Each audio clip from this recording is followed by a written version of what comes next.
Manque de confiance en soi versus méfiance de soi. Le manque de confiance en soi équivaut logiquement à la méfiance de soi. Dans cette vidéo, découvre en 3 points comment décider de faire cesser cette méfiance.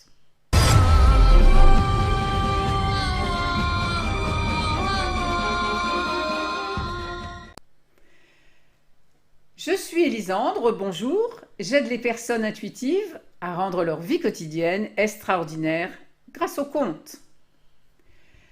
Lorsque j'étais jeune adulte, on parlait plutôt simplement de timidité, plutôt que de confiance en soi.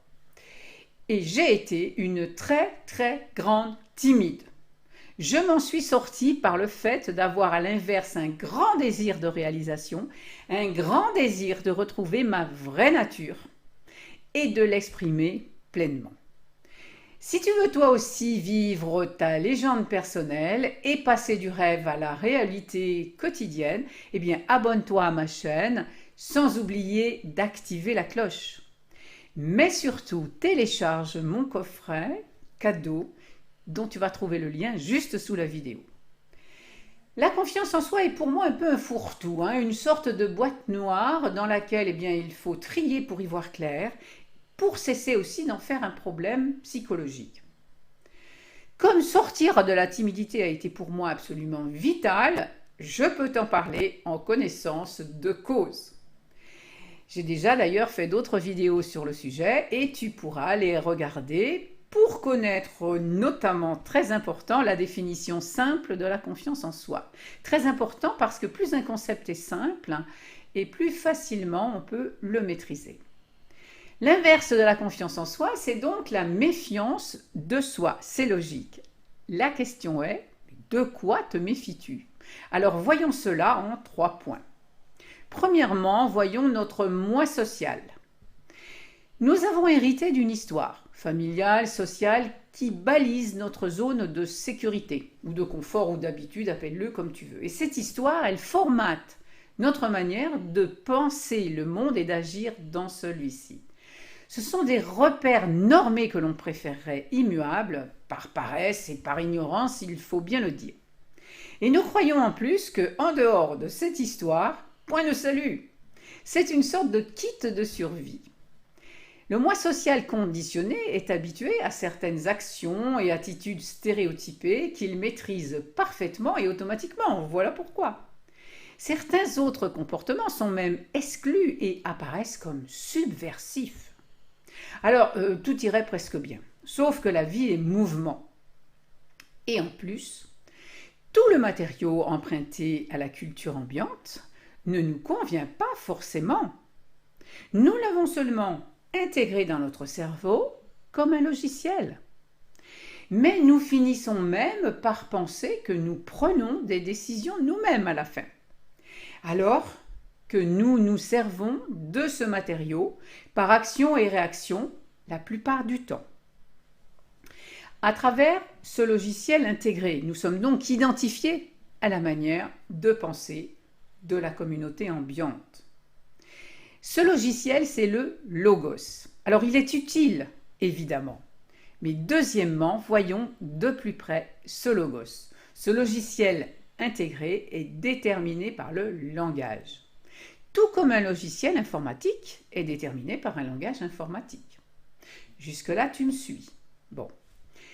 En effet, notre langage commun, il articule nos histoires et puis avec celles de notre communauté et il nous donne des repères devant l'immensité des possibles. Le résultat, donc, c'est que nous faisons les choix qui nous ont été dictés la plupart du temps. Comme un logiciel ne peut faire que ce pourquoi il est programmé. C'est logique. Ainsi, évidemment, l'histoire, elle semble écrite à l'avance. Sur tout événement, nous plaquons des mots du logos qui permettent d'appréhender un certain type de réalité, limitée donc par la vision programmée. Cette vision, évidemment, elle devient souvent une prison étroite qui résiste à la poussée évolutive du vivant en nous. Alors donc, pour synthétiser, le logos est à la fois un kit de survie indispensable, mais en même temps un enfermement. Et d'ailleurs, beaucoup de nos contemporains abandonnent plus ou moins la quête de leur liberté évolutive au profit exclusif du kit de protection, qui n'en est pas vraiment un. C'est ainsi que tu préfères parfois rester dans une histoire sordide que tu connais, plutôt que de réaliser la belle réalité qui est dans tes rêves. Parce que tu n'as pas le nouveau logiciel, le nouveau logos, et tu appréhendes de l'inventer. Ce logiciel pour réinventer ta vie, il existe pourtant dans l'esprit. Il manque juste de l'activer au niveau cérébral et de l'organiser, autrement dit de le mettre dans les organes, donc aussi dans les tripes. Et tripes étant un anagramme de esprit. Et alors on dit devant cet enfermement, l'enfer c'est les autres. Alors troisièmement, l'enfer ou l'enfermement c'est les autres. Eh bien, c'est les autres jusqu'à ce que nous décidions de révéler notre histoire extraordinaire, notre légende personnelle, et de sortir des schémas répétitifs conditionnés par les prédécesseurs, par nos prédécesseurs. Pourquoi, par exemple, aimons-nous tant être dans notre famille ou avec nos amis d'enfance? Eh bien, tout simplement parce qu'ils nous racontent toujours les mêmes histoires et ils confirment notre identité sociale et familiale, notre appartenance, notre mémoire du passé. Et c'est là que ton moi social se méfie de l'histoire singulière que tu voudrais créer, car il craint qu'elle ne t'exclue des clans amicaux ou familiaux qui te rassurent et qui te confirment tes codes de normalité. C'est la méfiance de soi que la plupart appellent manque de confiance en soi. Ça n'est pas un manque.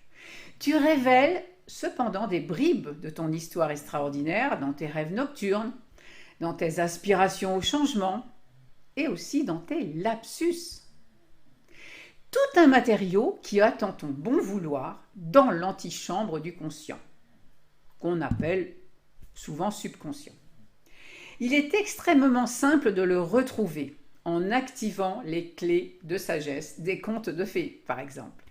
Car ces histoires, elles parlent un langage universel qui te donne accès à des ressources pour voyager entre les mondes conscients et supraconscients.